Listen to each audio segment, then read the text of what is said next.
Bonjour tout le monde et bienvenue dans ce top 10 de mes animés de l'année 2019. Alors, je viens de tourner celle des mangas de l'année 2019, donc je suis un petit peu plus fatigué.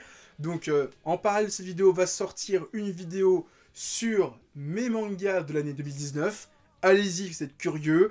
Donc, cette vidéo va être sur mes animés de l'année 2019. Alors, normalement, prochainement aussi devrait sortir une vidéo sur mon top 20 de mes mangas et une autre vidéo sur mes animés de la décennie. Car nous sommes fin 2019, nous sommes à la fin d'une décennie, celle de 2010 à 2019. Donc je vais parler un petit peu des 20 grandes séries qui m'ont marqué en tout cas dans la décennie. Voilà, donc ça va arriver prochainement et pareil pour les mangas. Là, pour l'instant, on va parler des animés qui m'ont marqué pour cette année. Alors, il va y avoir un petit peu comme la vidéo sur les mangas, des trucs que j'ai rejetés pour deux raisons. Déjà, tous les mangas, enfin tous les animés qui ont commencé fin 2018 ne sont pas comptabilisés. Par exemple, Jojo Bizarre Adventure, ça a commencé fin 2018. Donc, même si le gros de l'animé est sorti en 2019, je ne le compte pas dans ce classement, même si le manga et l'animé sont super bien. Pareil, il y a des séries que j'ai pas regardées, donc forcément c'est pas dedans. Donc Fire Force, j'ai vu des extraits, l'animation a l'air top. Franchement, c'est un des animés qui est le plus ouf de cette saison, en tout cas déjà automne 2019 et dans l'année, en termes d'animation, c'est oufissime. Donc forcément, je l'ai pas vu, donc je le mets pas dedans. Beastars aussi, et d'autres titres que j'ai vus, que j'ai pas mis dedans. Carol et Tuesday que j'ai pas fini, donc forcément je le mets pas dedans, c'est pareil. Et il y en a un autre aussi, ah oui, il y a toutes les saisons suivantes, genre une saison 7, 8, 9. Bah non, je vais essayer de parler de nouveautés, donc forcément Mob. Oui, Mob, la saison 2 était oufissime, mérité dans le top 10. Mais je veux essayer de laisser leur chance à des nouvelles licences, des nouvelles séries ou des nouvelles adaptations. Genre par exemple, une série qui était adaptée une première fois il y a 30 ans, je peux en parler. Voilà, ça c'est sûr et certain. Et j'ai envie de le dire, cette année 2019 en termes d'animation, c'était un petit peu l'année des samouraïs. Hein, parce que dans le top 10, en tout cas pour moi, il y a quand même 3 mangas de samouraïs. Je donne des indices. Et donc voilà, on va peut-être commencer à parler de mon top 10. En 10e position, Fruit Basket.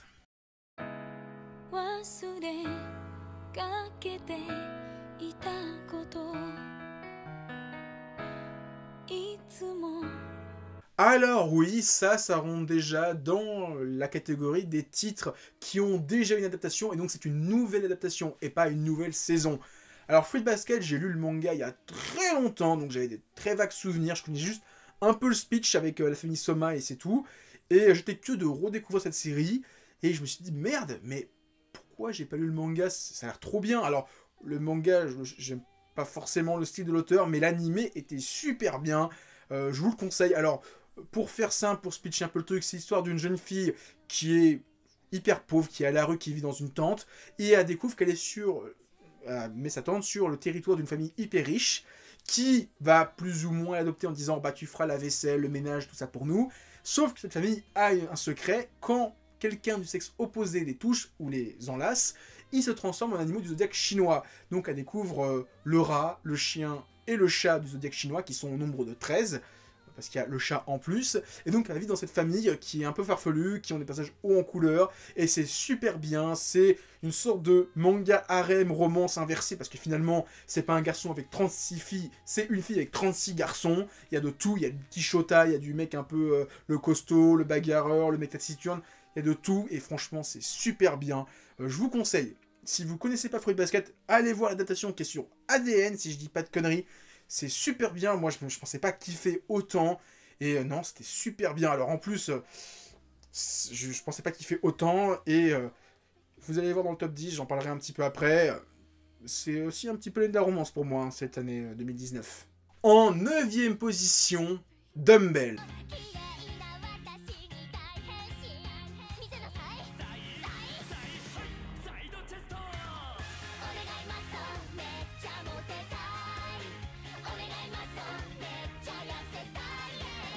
Alors, si j'avais imaginé en début d'année que je mettrais un manga sur des filles qui font de la muscu, j'aurais dit donne-moi 1 euro, parce que franchement j'y crois pas, et putain, Je vais parler d'un manga où il y a des filles qui font de la muscu. C'est ça l'histoire de Dumbbell. C'est l'histoire d'une fille, Sakura, qui se trouve un peu grosse et qui dit bon, bah, je vais faire du sport. Elle va dans une salle de muscu où c'est hyper élitiste. Les mecs qui font de la muscu, ils soulèvent des bancs de 50 kilos dans chaque bras. Et elle va découvrir le monde de la muscu. Elle va apprendre à faire des exercices. Alors, c'est un petit manga, on va dire, ecchi, hein, mais franchement, on voit juste des meufs en tenue moulante qui vont faire des positions un peu bizarres pour faire des exercices, mais des positions bizarres qui sont celles de l'exercice, mais qui sont mis dans un angle pour appâter le chaland. Voilà, mais franchement, c'est débile, franchement, de voir juste des filles qui font de la muscu, mais putain, qu'est-ce que c'était bien. Franchement, j'ai adoré. J'espère qu'il y aura une saison 2, parce que franchement, c'était super bien. Même pas à côté du côté ecchi, parce que franchement, il était vraiment pas forcément mis trop en avant, et des fois un petit peu méta. Genre, il y a des scènes où les personnages se mettent vraiment en mode tenue, genre en position battre mon cul, et il y a un personnage qui dit « Mais t'as pas marre de montrer ton cul tout le temps ?» Genre vraiment, à tel point que la série se dit « Ouais, on sait qu'on le fait exprès, donc on vous le dit. » Genre, franchement, j'ai beaucoup aimé ça, et franchement, c'était super bien, très drôle. Donc, Dumbbell, je vous conseille. En plus, on apprend plein d'exercices pour faire de la muscu, et pour les fêtes, j'en ai peut-être un petit peu besoin. En 8ème position, Kaguya-sama, Love is War.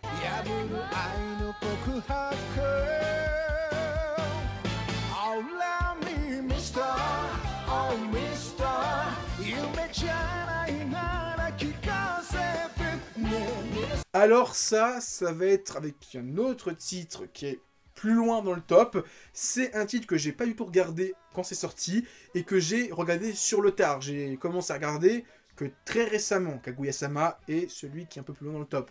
Et avec Fruit Basket, c'est un peu ces séries de romances que j'ai découvert et que j'ai ultra kiffé. Et Kaguya-sama, putain, qu'est-ce que j'ai rigolé. Et je pense que si j'avais regardé ça plus avant ce top, enfin avant la fin de l'année, il aurait peut-être été plus haut parce que j'aurais beaucoup plus kiffé, j'aurais beaucoup plus apprécié le titre.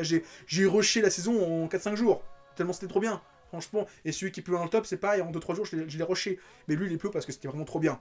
Je pense que certains ont commencé à savoir de quoi je parle. Kaguya-sama, Love is War, c'est l'histoire de Kaguya, qui est la vice-présidente de son BDE, qui est en méga crush sur le président de son BDE, et le président est lui aussi en méga crush sur la vice-présidente. Le problème, c'est qu'ils sont hyper intelligents, hyper élitistes, et hyper orgueilleux, et ils veulent pas avouer l'amour à l'autre, le premier. Ils veulent absolument que l'autre se dévoile avant. Et donc, il y a toute une compétition, des moyens de ouf qui sont mis pour réussir à persuader l'autre de dire « je t'aime » le premier. Et c'est du Kaiji des fois. Il y a des trucs, j'ai l'impression que limite j'entendrais un Zawa Zawa, ça serait pareil. Genre, ils vont faire des plans de ouf en train de se dire « Attends, si je dis ça, elle va croire que je l'aime, donc pas que je lui dise. Mais si je lui dis ça, elle va croire que je la déteste, donc faut pas que je lui dise. » C'est trop bien, c'est super drôle. Franchement, souvent je dis « Ah, c'est drôle », genre j'ai souri. Non, là, j'ai pas souri, j'ai pouffé. C'est trop bien. J'ai trop aimé. J'espère que le manga va arriver prochainement chez nous, parce que c'est super bien. Alors, j'ai cru comprendre que le manga est très long, il y a 17 tomes au Japon, et que pour le délire, c'est peut-être un petit peu long, 17 tomes. Je pense qu'une dizaine aurait été suffisant. À voir ce que ça va donner sur une saison 2 qui devrait, d'après ce que j'ai cru comprendre, arriver l'année prochaine. En tout cas, je suis curieux et j'ai hâte de voir la suite. Kaguya-sama, je vous conseille, c'est super bien, c'est super drôle. En 7ème position, l'habitant de l'infini.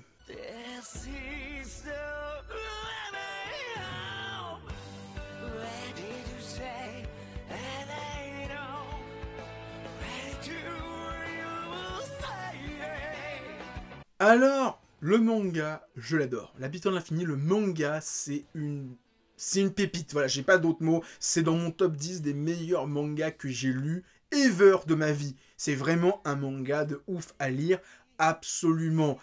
L'adaptation animée est pas trop mal, mais pour l'instant, j'ai vu que 12 épisodes, donc ça, j'ai même pas vu peut-être le quart du manga en animé. L'animé est super bien, mais j'ai pas encore vu assez pour le mettre aussi haut. Il y a des choix qui ont été faits d'accélérer un petit peu la narration qui me déplaisent. Il y a des choix en termes d'animation qui me déplaisent parce que l'auteur, putain, j'ai plus son nom. Oh, je me maudis, j'ai plus le nom de l'auteur. A vraiment des idées de mise en scène avec des angles, on va dire, de caméra dans son découpage qui sont assez intéressants et assez complexes. Bah, en animé, des fois, ils ont fait juste un plan zénital où c'est juste de vue de haut. C'est un peu dommage, voilà, de faire des trucs comme ça pour une scène de combat. Mais le manga est ouf à lire, absolument. Il y a 30 tomes chez Casterman. L'animé, pour l'instant, est très bien. mais voilà, peut-être parce que je connaissais le manga avant, je dis ah c'est moins bien que ce que j'aurais voulu, mais ça reste comme un très bon animé dans le top 10, donc pas mauvais, mais je pense que le fait que je connaissais le titre avant m'a fait baisser un petit peu l'animé dans le classement, c'est sûr et certain. Ah putain, j'ai oublié de dire de quoi ça parlait. Alors, pour faire simple, c'est l'histoire de Manji, qui est un samouraï errant, immortel, qui peut donc se régénérer, qui va être engagé par une fille qui ressemble à sa sœur décédée, pour se venger d'un clan qui a tué toute sa famille. Donc, ils vont parcourir le Japon et retrouver l'Itoryu, qui est un clan un dojo de samouraïs qui a tué la famille de l'héroïne. Et donc, ils vont parcourir le Japon et affronter plein de samouraïs. Grosso modo, c'est ça l'histoire. En 6ème position, Vinland Saga.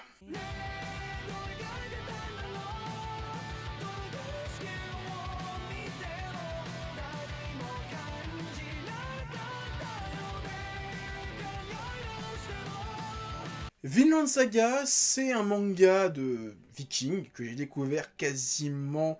Alors je sais plus si c'était un petit peu avant ou un petit peu après que je commence la série Viking avec Ragnar Lodbrok, qui est super bien.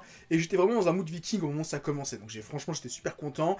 Et quand j'ai fini on va dire le premier arc, donc qui est la saison 1, l'animé, je me suis dit c'est un manga qui va être impossible à adapter en animé, pas parce que c'est violent, enfin, pas parce que c'est impossible en termes de dessin, non, c'est juste que je me dis c'est trop violent, c'est un seinen, les animateurs ne vont jamais se risquer à ça.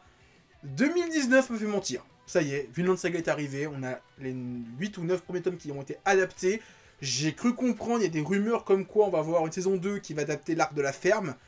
Je suis hyper curieux de voir ça, parce que franchement, c'est un arc très déroutant pour les gens, parce que l'arc de la ferme est très différent de la saison 1, il y a beaucoup de gens qui ont lâché le manga à cause de ça, mais franchement, à lire absolument. Vinland Saga, c'est super bien, l'animé est trop bien. Alors, je switch un peu l'histoire. On suit Thorfinn, un jeune viking de islandais, ouais, ou Groenland, je sais plus exactement, Groenland, je crois que c'est Islande, hein. Il vient d'Islande, dont le père a été tué par Askeladd. Alors oui, alors l'animé a fait le choix de suivre l'histoire de Thorfinn de manière linéaire, alors que dans le manga, en fait, on est au courant de l'histoire de la mort du père de Thorfinn, donc je vous ai spoilé la mort du père de Thorfinn à l'épisode 3, voilà, 3 ou 4, je sais plus. Donc son père s'est fait tuer par Askeladd, il va rentrer dans les rangs de ce viking pirate, avec pour ambition de le tuer, et donc il va y avoir plein de péripéties. Voilà, je vous ai spoilé un petit peu la grosse surprise de l'épisode 4 ou 5, 3 ou 4, je sais plus. Mais voilà, c'est juste l'anime qui a fait le choix de dire on fait d'abord l'histoire de Thorfinn de manière chronologique, alors que dans le manga, en fait, on suit on suit le période de la vie de Thorfinn, et après on nous montre les origines de pourquoi il veut se venger. Même si on est plus ou moins au courant, on nous montre qu'est-ce qui s'est réellement passé. Voilà, c'est un peu spécial, mais franchement, Vinland Saga, un manga sur les Vikings qui est trop bien, je vous le conseille, c'est super bien. Voilà, c'est tout ce que j'avais à dire. En 5ème position, Airu no Sora ou Dream Team.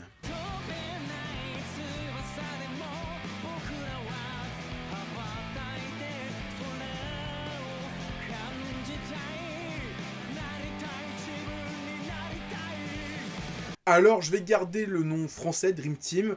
C'est un manga qui est chez Glénat, que j'avais un petit peu en vue, mais quand, d'après ce que j'ai compris, le manga se vend pas super bien en France, Glénat a commencé à faire des doubles tomes, et j'étais pas hyper intéressé par avoir des gros pavés à acheter chaque fois. Donc je me dis, bon, on verra un de ces quatre, si un jour il y a un animé, je regarderai. J'ai regardé l'animé, c'est un manga de basket avec des furios, c'est super bien. C'est l'histoire de Sora, un garçon qui adore le basket, qui fait moins d'1m60, donc qui est vraiment très petit, qui adore le basket et qui va rentrer dans un lycée où l'équipe de basket est tenue par 4 gars qui sont 4 voyous. Et donc il va un peu les motiver à faire du basket alors qu'ils en ont rien à foutre. C'est un peu comme Rookie, le manga Rookie de l'auteur de Rakai Blues, où cette fois, Rookie c'est un prof qui va ambiancer des délinquants qui sont dans un club de baseball à faire du baseball. Là, cette fois, c'est un jeune joueur qui va motiver des voyous à faire du basket. Il y a eu 2 matchs de basket pour l'instant, c'est super bien. Franchement, c'est trop cool. L'humour marche bien, mais alors, franchement, là, ils ont même pas encore formé l'équipe qu'on voit dans l'opening. Je pense que quand on va voir l'équipe qu'on voit dans l'opening, ça va être des dingueries. J'ai hâte de voir les matchs qu'on va voir. Je pense que le manga a un potentiel pour être un truc de ouf. Et alors, ça prend un parti pris très différent de Kuroko no Basket, où il y avait des super pouvoirs. Là, ça se veut plus proche de Slam Dunk dans l'esprit. réaliste, on va dire. Il n'y a pas de super pouvoir. Ils ont pas, genre, la zone. Enfin, la zone, c'est un truc qui existe, mais par exemple, ils ont pas, genre, je copie tes capacités, oui, je peux tirer n'importe où, oui, quand je fais toc-toc avec ma balle, tout le monde tombe, voilà. Il n'y a pas ce délire de Kuroko, ils ont des super pouvoirs à la fin, mais c'est super bien. Il y a vraiment un délire social qui est super intéressant. Et en plus, l'opening a l'air de tisser des petits dramas qui ont l'air intéressants. Donc j'espère qu'on va voir ces dramas qui vont nous faire chialer. Parce que on voit les personnages qui ont l'air plus bactères. Ça doit être épique. J'ai hâte de voir ça. Dream Team et Hironosora, je conseille énormément. En quatrième position, The Promised Neverland.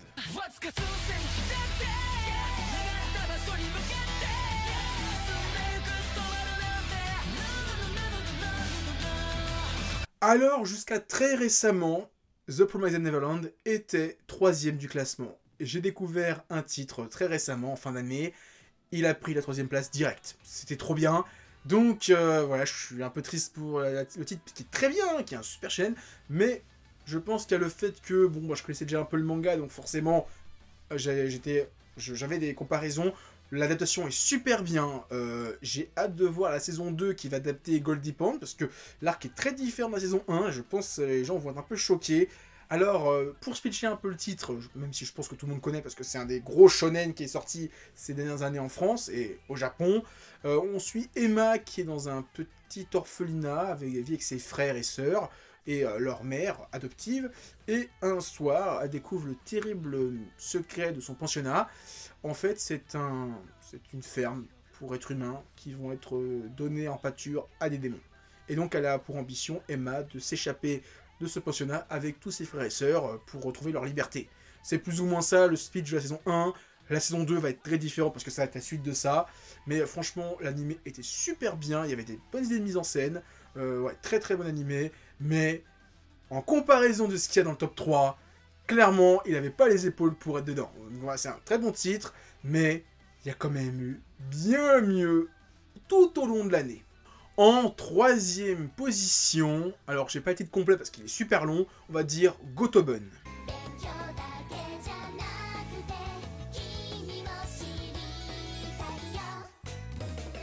Alors ça c'est pareil avec Kaguya-sama, c'est un titre que j'ai commencé très récemment, tout début décembre, j'ai commencé à regarder, j'étais curieux. J'ai maté les 12 ou 13 épisodes en 3 jours. C'était trop bien. Je me disais 2 par jour. Ouais, 4 par jour. Surtout 4 ou 5 par jour. J'ai enquillé les épisodes à vitesse grand V. C'était trop bien. Alors, l'histoire de Gotoben, c'est quoi? Alors, ça ressemble un petit peu à We Never Learn dans l'idée. C'est l'histoire d'un mec qui est pas très riche, hein, qui est vraiment pauvre, qui est très doué à l'école, qui est premier de sa classe, même de son école. C'est un surdoué. Et un jour, en fait, si on lui dit, son père lui dit, on a un boulot pour toi. Ça vaut 5 fois plus cher que d'habitude. Faut que tu fasses des cours particuliers à la fille d'un pote à moi. Sauf que c'est pas une fille, c'est 5 filles. C'est 5 jumelles, enfin 5 quintuplets, qui se ressemblent toutes physiquement, hormis la coupe de cheveux et les vêtements. Et donc, il va se passer des choses. Il va essayer de les éduquer, sauf que, bah, il y a certaines qui veulent pas, et elles sont têtues. Et l'épisode 1 de la série se finit par un putain de foreshadowing sur le fait que le héros va se marier avec une des 5 sœurs. Mais on ne sait pas laquelle, parce qu'elles se ressemblent toutes. Alors on nous montre une sœur avec une coupe de cheveux, on se dit « Ah, c'est celle-là », mais il va y avoir des éléments qui vont dire « Ah, c'est peut-être celle-ci, ou celle-ci, ou celle-ci ». Et alors j'ai cru comprendre qu'au Japon, et dans le reste du monde, c'est un des mangas, enfin au Japon c'est dans le top 10 des ventes annuelles, enfin de cette année en tout cas. Allez voir la vidéo de Otakult, il a fait une vidéo, il est dans le top 10, alors je sais plus exactement s'il est 3ème, 4ème ou 5ème, mais dans le top 10. Et alors j'avais vu sur Twitter, on m'avait dit c'est un des mangas qui a le plus de théories en ce moment. Quasiment autant que One Piece, voire peut-être même plus. Donc voilà, je comprends pourquoi, parce qu'il y a franchement, t'as envie de savoir qui est la fille. Et franchement, Team Ichika jusqu'au bout. Là, franchement, la sœur aînée, c'est la plus belle. Voilà, franchement, le mec qui Team Nino, franchement, vous êtes juste vous avez des problèmes de SM. Franchement, elle va vous taper, c'est tout ce qu'elle va faire. Non, franchement, Ichika Forever, non, elle est trop belle. Voilà, je le dis, voilà, je vends mon cul. Non, franchement, le manga est super bien. Vous allez avoir envie de choisir une des 5 sœurs parce qu'elles sont toutes différentes, elles ont toutes leur profil, leur psychologie, leurs envies, et leur look, franchement, non, c'est super bien, franchement, top 3, je comprends, et ça sort en février en France chez Pika, vivement, voilà, j'ai qu'une envie, c'est que ça sorte en France, ça y est, vivement. En deuxième position, avec la médaille d'argent, j'ai choisi Dororo.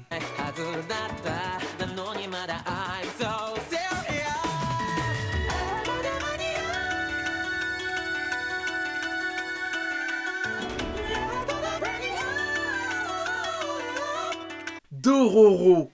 Dororo, putain, c'était un des mangas de Osamu Tezuka qui est arrivé en début d'année, qui est une réinterprétation moderne de Dororo, enfin moderne, avec des ajouts, enfin une animation moderne, et donc une grande modification de l'histoire originale de Tezuka. C'était trop bien. Pendant très longtemps, je pense qu'il aurait été top 1, sauf que bon, le numéro 1, je pense que tout le monde s'en doute. Bon, j'en parlerai un tout petit peu après. Dororo, c'est l'histoire de Yashimaru, alors que le titre, voilà, qui est un jeune samouraï dont le père a vendu tout, qui a divisé son corps en 56 parties, donc il lui a vendu ses yeux, sa langue, ses dents à des démons, et donc c'est plus qu'un panda inanimé qui va être éduqué par un marionnettiste qui va lui faire des implants partout, et donc il va partir en quête de ses parties de corps manquants. Il va croiser la route de Dororo, qui va être son compagnon. C'est super bien. Dororo, l'animation est trop bien, l'histoire est trop bien. L'opening 1 est trop bien. Franchement, un des meilleurs mangas, des meilleurs animés de l'année. Malheureusement, il y a quelqu'un qui lui a pris sa place de numéro 1 que je lui aurais attribué, franchement. J'aurais voulu lui mettre la place numéro 1 parce qu'il méritait. C'était un super animé, c'était trop bien. Mais le numéro 1 l'a détrôné, mais il lui a foutu une méga claque, il l'a foutu à terre. Mais franchement, Dororo, je vous conseille, c'est super bien à regarder. C'est des combats de samouraï qui sont trop cool. Yashimaru, son histoire, elle est terrible à la fin. La conclusion, elle est horrible. Mais franchement, je vous conseille Dororo, c'est trop bien. C'est super bien Dororo, j'ai pas d'autres mots à dire que regardez ça, intéressez-vous. C'est un animé de samouraï, mais voilà, ça raconte plein d'autres choses. C'est super bien, donc à regarder. Franchement, à regarder. Et donc, en numéro 1, sans surprise, Kimetsu no Yaiba, Demon Slayer.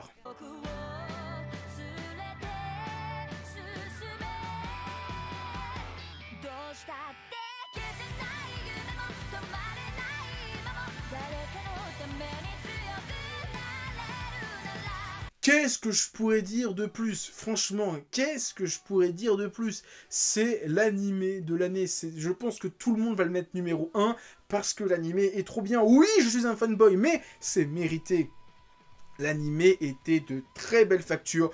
Ufotable, malgré leurs histoires de fraude, a fait un super boulot.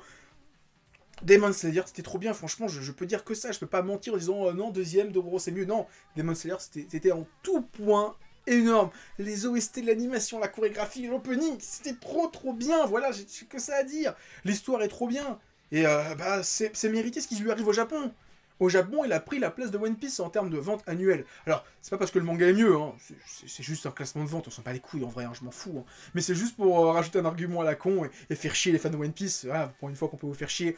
Chaque fois vous dites, ah, c'est le meilleur manga parce que c'est bien vendu. Voilà, donc One Piece c'est de la merde maintenant. Non, One Piece c'est toujours trop bien. Demon Slayer c'est bien aussi, voilà, y a que ça à dire. Franchement, le manga est trop bien, l'anime est trop bien.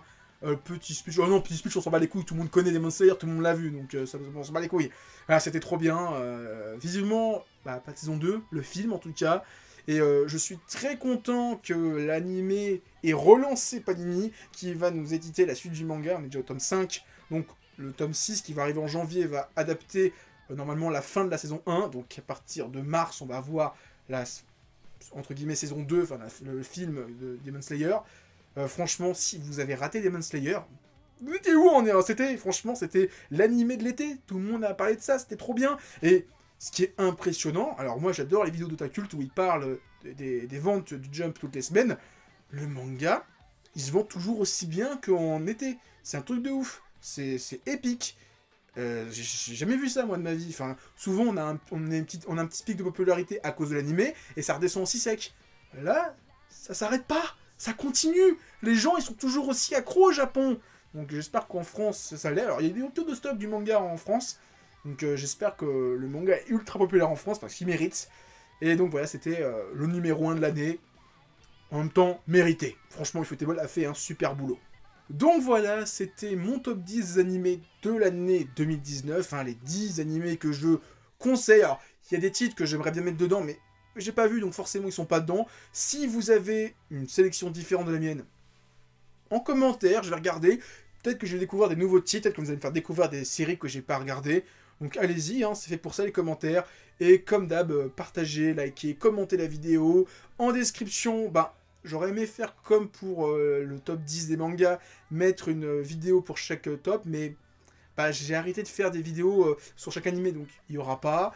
Et il y a toujours mon Instagram, mon Discord et mon Twitter. Et moi je vous dis à plus, continuez à lire des mangas. Allez, ciao tout le monde.